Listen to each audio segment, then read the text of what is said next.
L'entraîneur il a pris ça mal, il a pété les plombs et qu'il a commencé à s'énerver, à m'insulter. Il dit quoi? Il dit que j'étais qu'un arbitre arabe de merde. Et de là, avant que je sorte, je vois tous les jeunes, ils m'attendent juste à la sortie de vestiaire. Souleymane est arbitre amateur en district, c'est la division de football la plus basse de France. Et le samedi 2 octobre, il a été agressé et menacé de mort par des joueurs de l'équipe des moins de 19 ans de Marseillan, après avoir demandé au club de vérifier les passes sanitaires de l'équipe, comme l'exige la loi. Je vois le gardien qui était torse nu, m'a craché en pleine figure. Et lui, il a logé, tout la grille en m'insultant que j'étais un sale arabe, que j'étais un fils de pute, qu'ils allaient me tuer, que voilà, que j'allais pas sortir tranquille. Jusqu'à qu'il a monté, grimpé le grillage. Et il est venu en courant de 30 mètres en pleine vitesse. Le premier coup de crampon qu'il me l'a mis, c'était ici, dans mon ventre.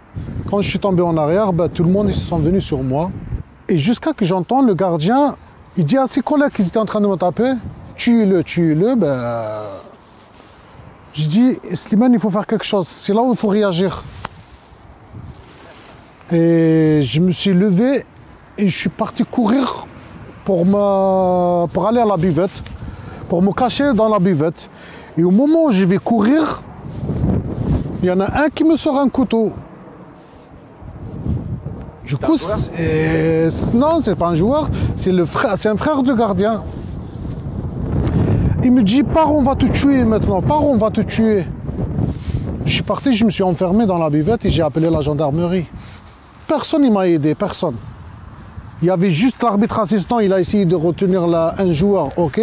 Mais après, au niveau du club, moi, je parle du club parce que c'est eux, normalement, c'est le premier responsable de ma sécurité. Et jusqu'à qu'ils sont arrivés, les gendarmes, ils ont appelé les pompiers, j'ai atterri à l'hôpital. Et je suis resté, on va dire, presque une nuit à l'hôpital. Et le médecin m'a inscrit 4 jours de ETT. Et je suis resté 1 mois en arrêt maladie. Le club de Marseillan a condamné fermement le geste inadmissible du joueur et l'a exclu. Contacté par Brut, le club nie fermement les insultes à caractère raciste qui auraient été tenues par l'entraîneur. Le district de l'Hérault de football a infligé une suspension de 12 ans au joueur, d'1 an à l'entraîneur et de 3 mois au président du club pour ne pas avoir protégé la sécurité de l'arbitre. Souleymane a porté plainte contre le joueur.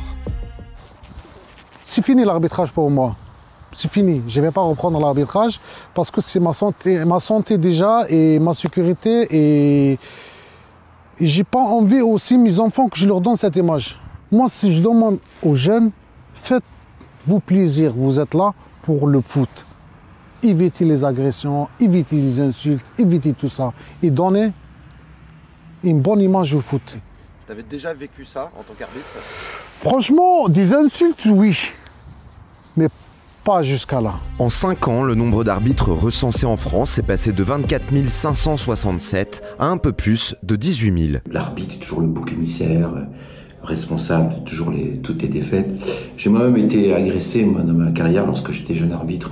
Et le père du joueur que j'avais exclu m'attendait dans le tunnel, menant au vestiaire, il m'avait asséné un coup de tête. J'avais 18 ans, je m'en souviens encore. Aujourd'hui, 2/3 des jeunes arbitres qui se lancent dans l'arbitrage, 1 an après, ils arrêtent. Les arbitres ont une mission de service public, de par la loi Lamour, qui a été votée en 2016, et toutes les atteintes dont ils pourraient être victimes sont sévèrement réprimées par la loi. À s'attaquer à un arbitre, c'est comme quelque part s'attaquer à un policier, un professeur. On le voit depuis la crise du Covid, le retour du public dans les stades, les jets de projectiles, les terrains envahis. Malheureusement, l'arbitre n'échappe pas non plus à tout cela et très souvent, trop souvent, la cible de ces attaques totalement scandaleuses.